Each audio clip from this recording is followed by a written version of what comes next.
Mistress Mary, quite contrary. Mary had liked to look at her mother from a distance, and she had thought her very pretty, but as she knew very little of her, she could scarcely have been expected to love her or to miss her very much when she was gone. She did not miss her at all, in fact, and as she was a self-absorbed child, she gave her entire thought to herself, as she had always done. If she had been older, she would no doubt have been very anxious at being left alone in the world, but she was very young, and as she had always been taken care of, she supposed she always would be. What she thought was that she would like to know if she was going to nice people, who would be polite to her and give her her own way, as her ayah and the other native servants had done. She knew that she was not going to stay at the English clergyman's house, where she was taken at first. She did not want to stay. The English clergyman was poor, and he had 5 children nearly all the same age, and they wore shabby clothes, and were always quarrelling and snatching toys from each other. Mary hated their untidy bungalow, and was so disagreeable to them that after the first day or two nobody would play with her. By the second day they had given her a nickname which made her furious. It was Basil who thought of it first. Basil was a little boy with impudent blue eyes and a turned-up nose, and Mary hated him. She was playing by herself under a tree, just as she had been playing the day the cholera broke out. She was making heaps of earth and paths for a garden, and Basil came and stood near to watch her. Presently he got rather interested, and suddenly made a suggestion. "Why don't you put a heap of stones there, and pretend it is a rockery?" he said. "There, in the middle." And he leaned over her to point. "Go away!" cried Mary. "I don't want boys. Go away!" For a moment Basil looked angry, and then he began to tease. He was always teasing his sisters. He danced round and round her, and made faces, and sang and laughed. "Mistress Mary, quite contrary, how does your garden grow? With silver bells and cockle shells, and marigolds all in a row." He sang it until the other children heard and laughed too, and the crosser Mary got, the more they sang, "Mistress Mary, quite contrary." And after that, as long as she stayed with them, they called her Mistress Mary, quite contrary, when they spoke of her to each other, and often when they spoke to her. "You are going to be sent home," Basil said to her at the end of the week, "and we're glad of it." "I am glad of it too," answered Mary. "Where is home?" "She doesn't know where home is," said Basil, with 7-year-old scorn. "It's England, of course. Our grandmamma lives there, and our sister Mabel was sent to her last year. You are not going to your grandmamma. You have none. You are going to your uncle. His name is Mr. Archibald Craven." "I don't know anything about him," snapped Mary. "I know you don't," Basil answered. "You don't know anything. Girls never do. I heard father and mother talking about him. He lives in a great big desolate old house in the country, and no one goes near him. He's so cross he won't let them, and they wouldn't come if he would let them.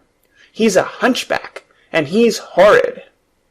"I don't believe you," said Mary, and she turned her back and stuck her fingers in her ears, because she would not listen any more.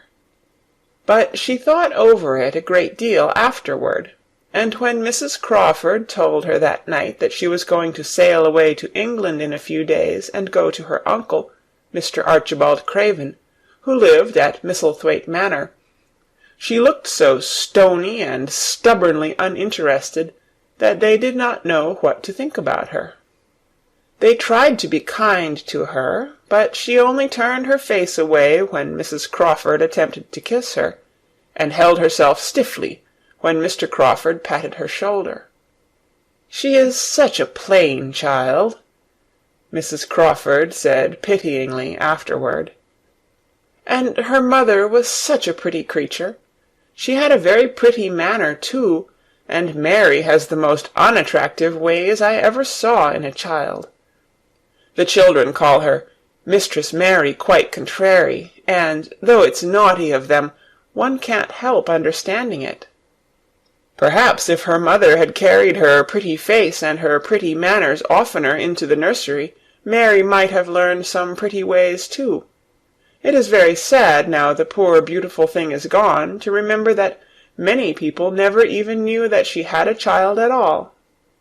I believe she scarcely ever looked at her, sighed Mrs. Crawford. When her ayah was dead, there was no one to give a thought to the little thing. Think of the servants running away and leaving her all alone in that deserted bungalow. Colonel McGrew said he nearly jumped out of his skin when he opened the door and found her standing by herself in the middle of the room. Mary made the long voyage to England under the care of an officer's wife, who was taking her children to leave them in a boarding school. She was very much absorbed in her own little boy and girl, and was rather glad to hand the child over to the woman Mr. Archibald Craven sent to meet her in London. The woman was his housekeeper at Misselthwaite Manor, and her name was Mrs. Medlock. She was a stout woman with very red cheeks and sharp black eyes. She wore a very purple dress, a black silk mantle with jet fringe on it, and a black bonnet with purple velvet flowers which stuck up and trembled when she moved her head. Mary did not like her at all, but as she very seldom liked people, there was nothing remarkable in that. Besides which, it was very evident Mrs. Medlock did not think much of her. "My word, she's a plain little piece of goods," she said, "and we'd heard that her mother was a beauty. She hasn't handed much of it down, has she, ma'am?" "Perhaps she will improve as she grows older," the officer's wife said good-naturedly. "If she were not so sallow and had a nicer expression, her features are rather good. Children alter so much." "She'll have to alter a good deal," answered Mrs. Medlock.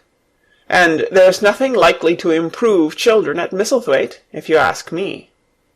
They thought Mary was not listening, because she was standing a little apart from them at the window of the private hotel they had gone to. She was watching the passing buses and cabs and people, but she heard quite well, and was made very curious about her uncle and the place he lived in. What sort of a place was it, and what would he be like? What was a hunchback? She had never seen one.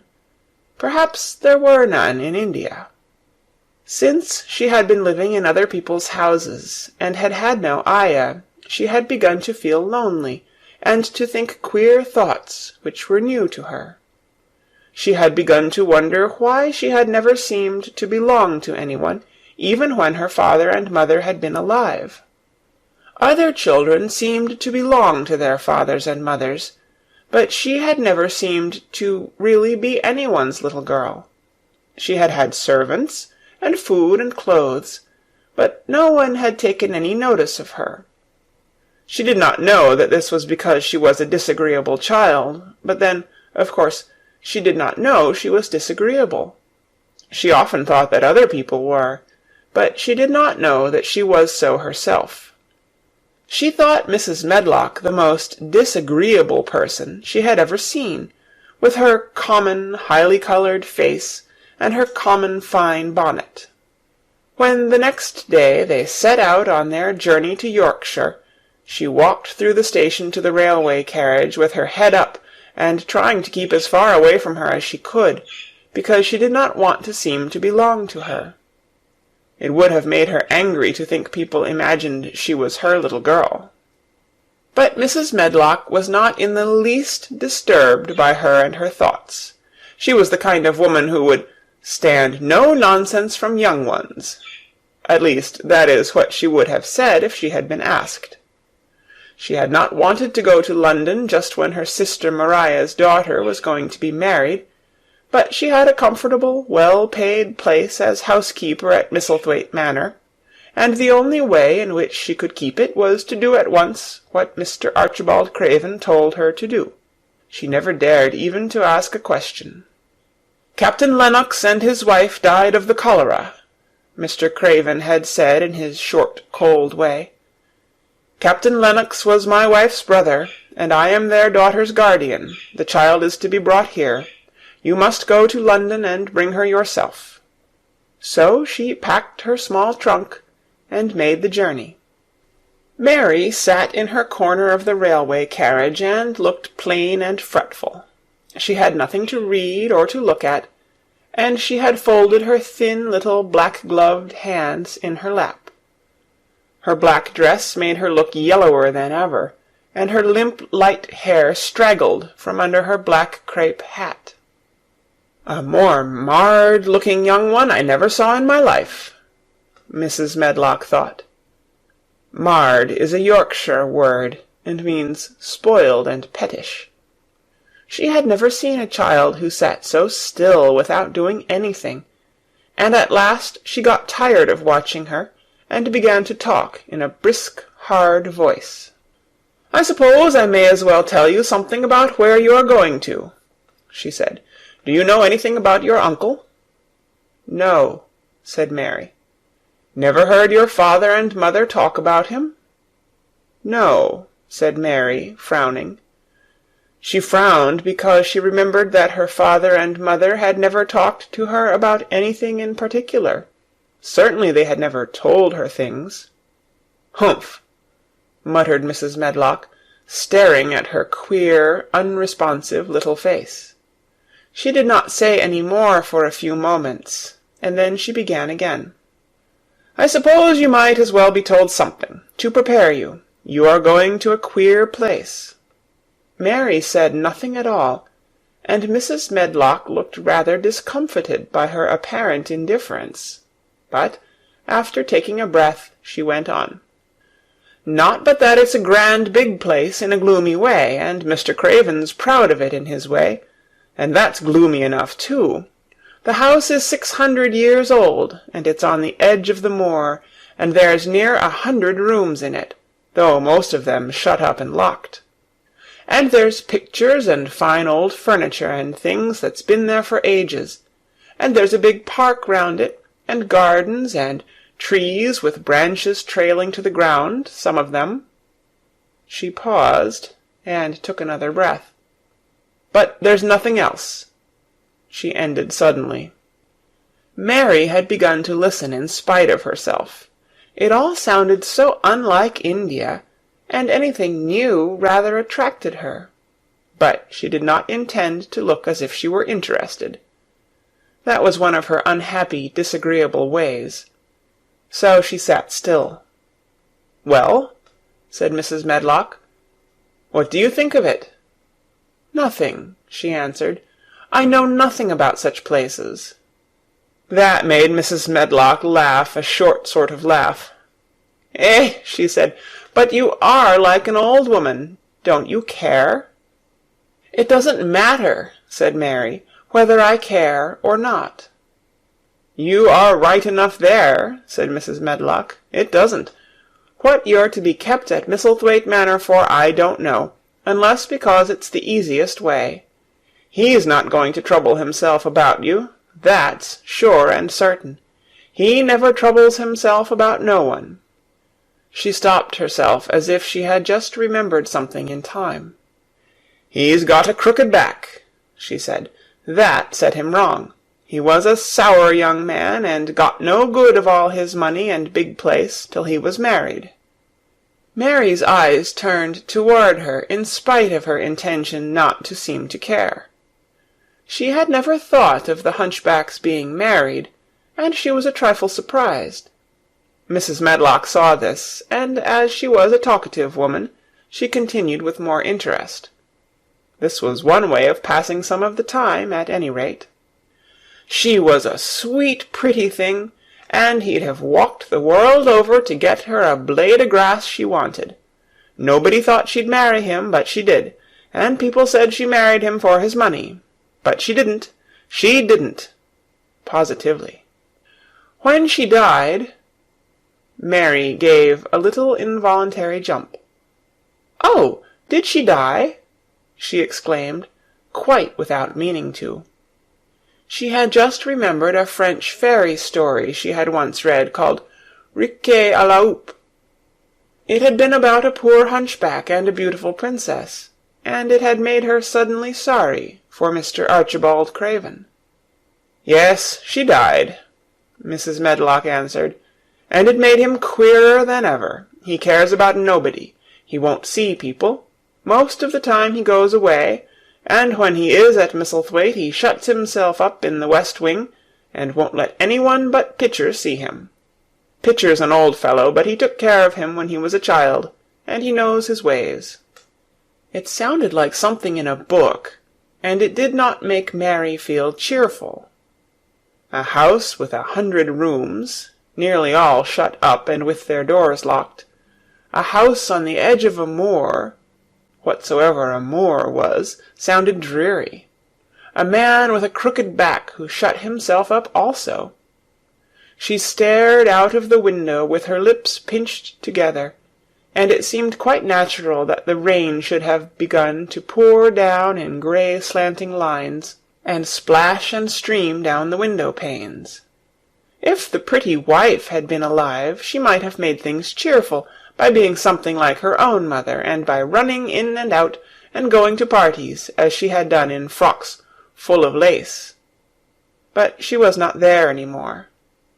"You needn't expect to see him, because 10 to 1 you won't," said Mrs. Medlock. "And you mustn't expect that there will be people to talk to you. You'll have to play about and look after yourself. You'll be told what rooms you can go into, and what rooms you're to keep out of. There's gardens enough. But when you're in the house, don't go wandering and poking about. Mr. Craven won't have it." "I shall not want to go poking about," said sour little Mary. And just as suddenly as she had begun to be rather sorry for Mr. Archibald Craven, she began to cease to be sorry, and to think he was unpleasant enough to deserve all that had happened to him. And she turned her face toward the streaming panes of the window of the railway carriage, and gazed out at the grey rainstorm, which looked as if it would go on for ever and ever. She watched it so long and steadily that the greyness grew heavier and heavier before her eyes, and she fell asleep. Thank you for watching this video. Please like, share and subscribe to the channel to see the latest videos. Thank you.